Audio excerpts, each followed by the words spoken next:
It's a permission to keep going. And we grant that permission to ourselves. No one grants that permission to us.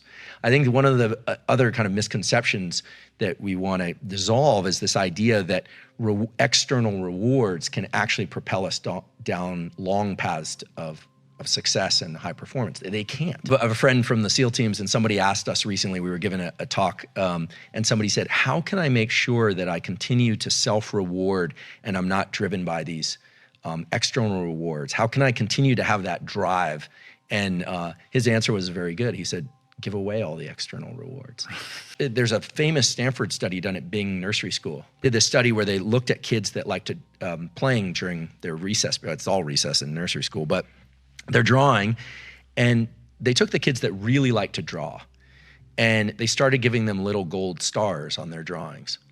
And then they like the gold stars for a kid, that's an extrinsic reward. And then they stopped doing that, and the kids stopped drawing.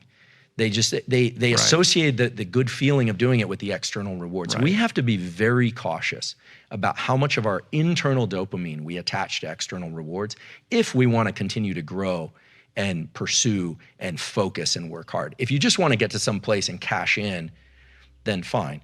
But most people find themselves in a pretty miserable place because their dopamine was so attached to external rewards, they need more and more. One of the most powerful things that any person can do is to learn to control this idea of duration, path, and outcome and attach an internal sense of reward, just that you're doing well. To reward yourself mentally, just say, I'm doing well, I'm actually on the right path. To do that inside of the demands that come from the external world. The more often that we can self-reward some aspect of the process, provided it's in the right direction of what we're trying to achieve, the more energy we're right. gonna have for that, the more focus we're gonna have for that. And remember, the reason I say energy is that limiting amount of noradrenaline is constantly being kept at bay. You're literally buffering the quit response.